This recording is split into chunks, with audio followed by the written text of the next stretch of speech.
I first encountered the global as preparation for this conference has taught me to call it. It wasn't called global history then, it was called the history of mankind. And among the books my librarian placed in my hands back in, I think it was 1954, were The Story of Mankind by Hendrik Willem van Loon, which was known there, of course, as Dan Loon, and since the loon is the state bird of Minnesota, also I think the national bird of Canada, but that's most birds are transnational. This was a source of lots of jocularity. Van Loon also wrote a geography, also known as The Home of Mankind. He was a journalist and a prolific writer of popular works of history, now largely forgotten, but he enjoyed great success in the 1920s and 30s. A proverbial Dutch uncle serving up to his chiefly American readership, volume after volume of easily digested history, delivered in a charming and reasoned tone, accompanied by clever illustrations of his own hand, and sprinkled here and there with a dash of Dutch chauvinism. Van Loon's history and geography of mankind were conventional in organization, that is to say they were Eurocentric. But conventional would not be the right word for the introduction to his geography. It begins as follows. It sounds incredible, but nevertheless it's true. If everybody in this world of ours were 6 feet tall and 1.5 feet wide and 1 foot thick, and that is to make people a little bigger than they usually are, then the whole of the human race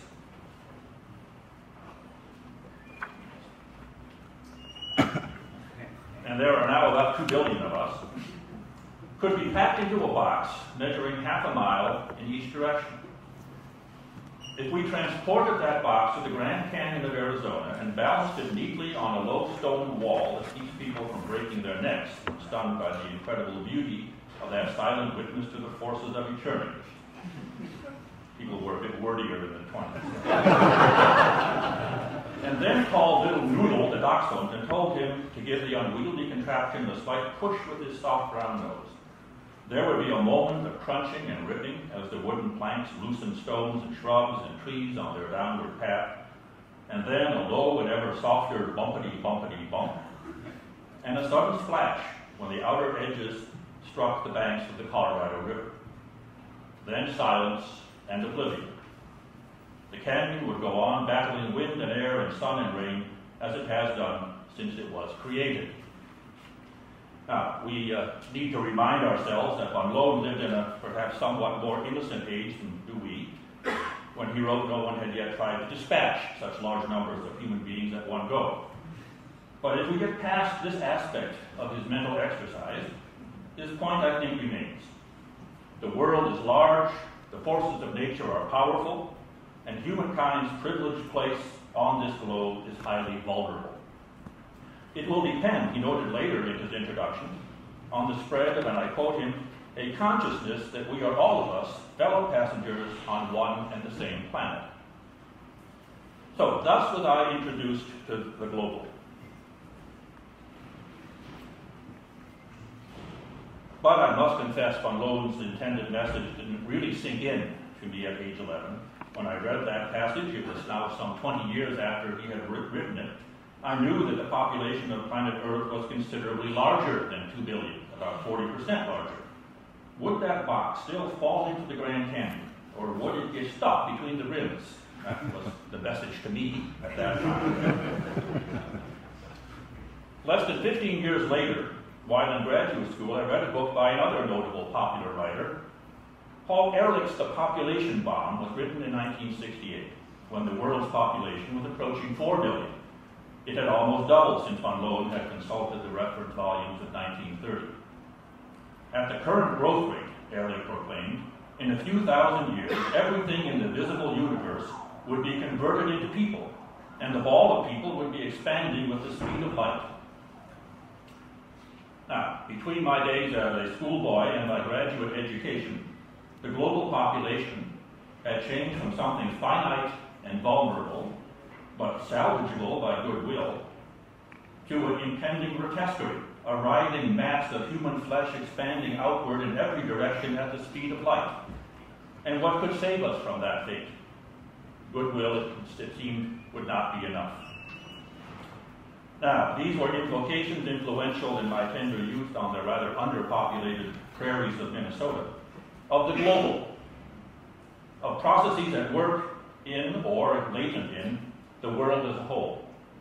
They suggested historical forces, a term I was later taught to avoid as beneath the dignity of a true historian, that operate at levels not confined to the boundaries of the national state.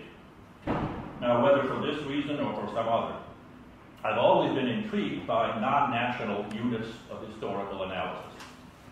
As an undergraduate, I wrote a senior thesis on the political economy of the spring wheat district, a vast region at the heart of North America, divided in two roughly equal parts by the US-Canadian border.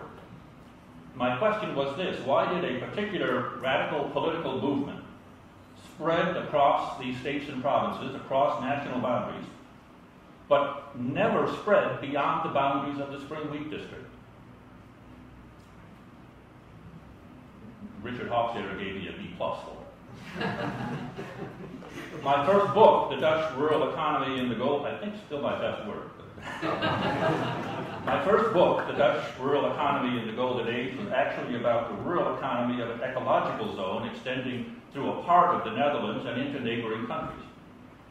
Later, my study of European urbanization traced the development of an international network of cities in which national boundaries were of only secondary importance, and one of the chief criticisms of it was that I didn't give enough importance to the importance of national boundaries in my searching out the networks of cities.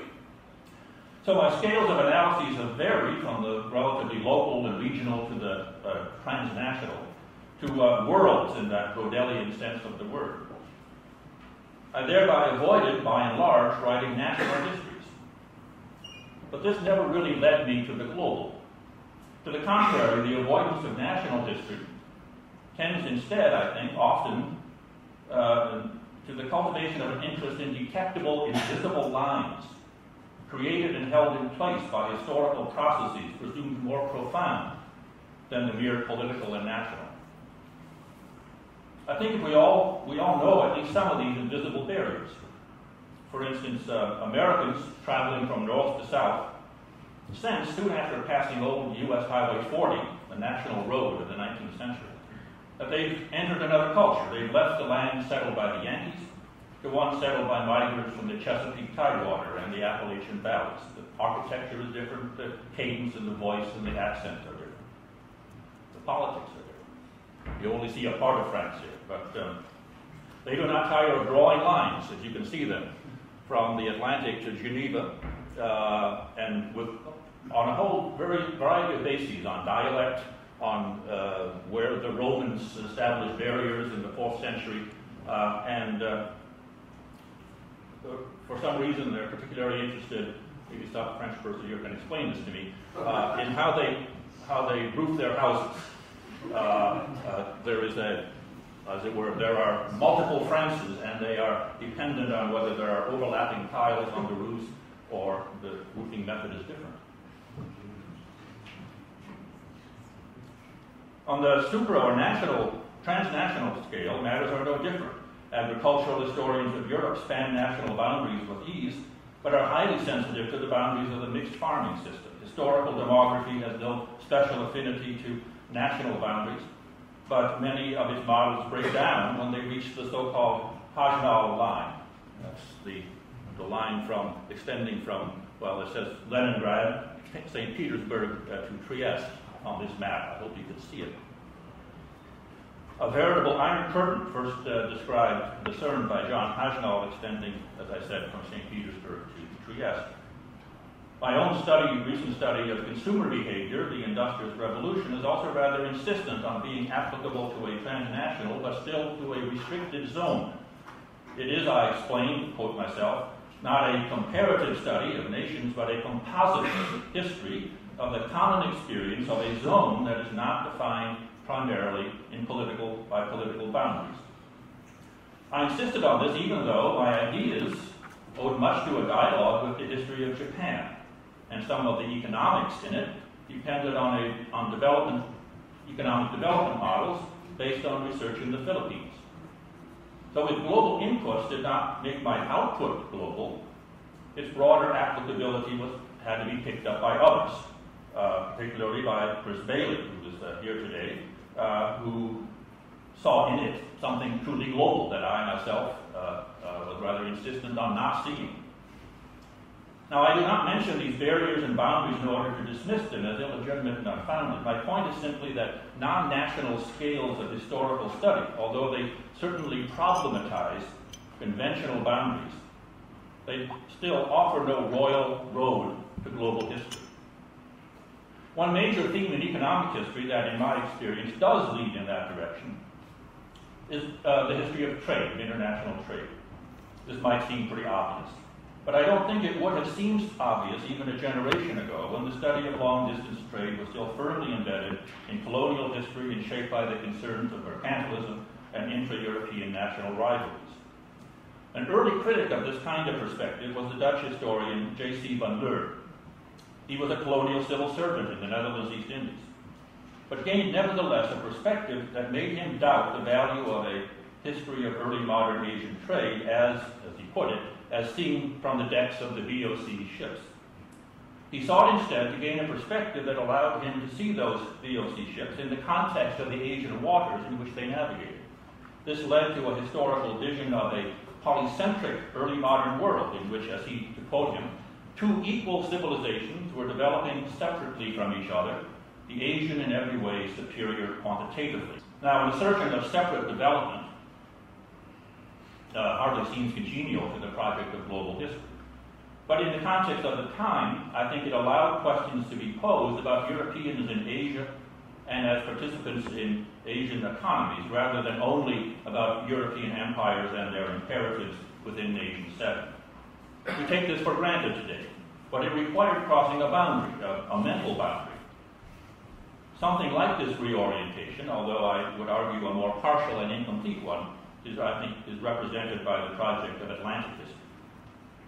Now, all of these boundaries, these conceptual lines, diverted me from the contemplation of the global in history that I spoke of earlier, but the Van Leurian project led my interest in early modern trade toward the conceptual framework of globalization as a means of analyzing the achievements and the failures of European trade with Asia. This is, I think, my only justification for participation in a discussion on the writing of the history of the global. The path by which I came to this interest was a long and by no means a direct one. I don't regret having made the journey, but neither can I say that I feel that I have arrived in the promised land. And so I wanted to devote the rest of my talk to several of the problems that seem to adhere to this global history. So to begin with, is global history possible as an academic enterprise? This question has a narrower focus than it appears. I do not mean to suggest that scholars should not or cannot speculate fruitfully about historical processes at the highest or global level. The question is whether professional academic history is possible at this level. It is by now a cliché to observe that large-scale world histories have been common enough from the time of the Enlightenment to the early 20th century. But this, of course, was the work of amateurs.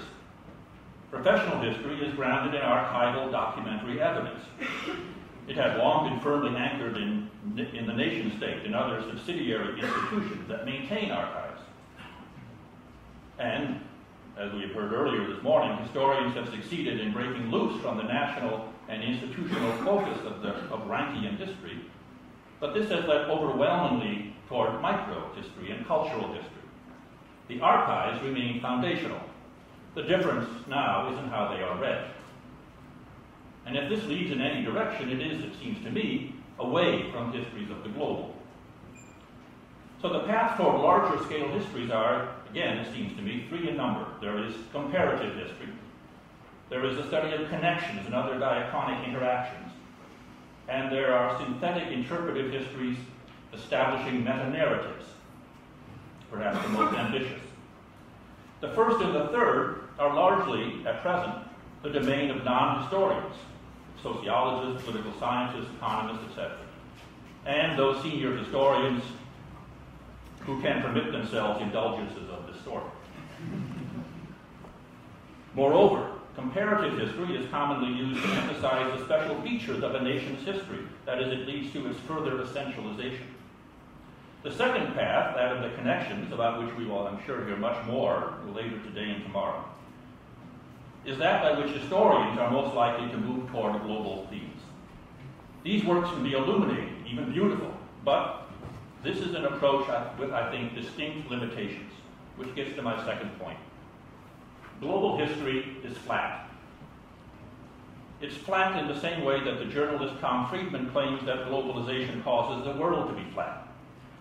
He argued that the combined influences of the internet and modern technologies more generally, and the end of the Cold War and its ideological implications, introduced a new historical era, the era of globalization.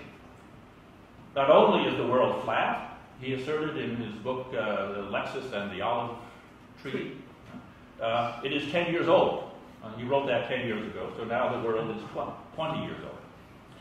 And if globalization defines the contemporary condition of society, then global history properly addresses the study of contemporary history as a singular temporal unit with a unique characteristic and consciousness, that spaceship Earth consciousness. This truncated definition of global history is, of course, unlikely to appeal to many historians. It puts us out of work. But there is a second way in which global history is flat. And this is not the contribution of a historical journalist, but of historians themselves. So one approach, perhaps the dominant approach to global history, regards it as constituted by these connections. That is, the global is not simply a level of analysis, a means to study the past on a larger scale.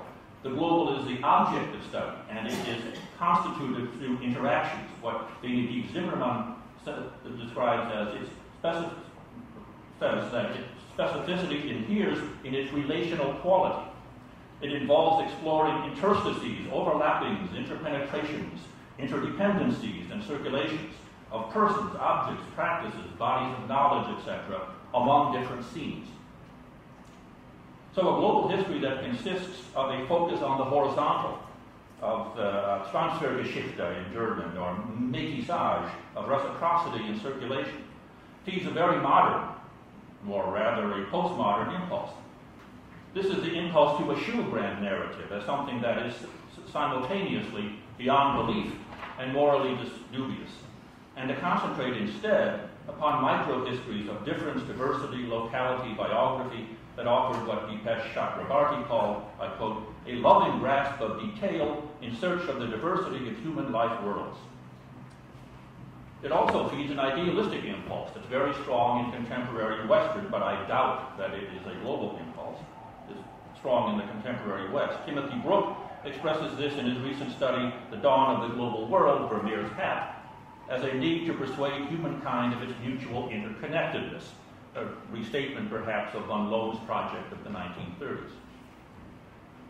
Histories of connection, of interaction and intensification of interactions give agency to all parties, to everyone in the world. Since such an approach eases the task of decentering established narratives, incorporating suppressed voices, and uncovering unsuspected influences. But they do so in a narrow horizontal temporal plane. The resulting insights may have their hermeneutic possibilities, but they are otherwise, I think, incapacitated by their rich and loving flatness.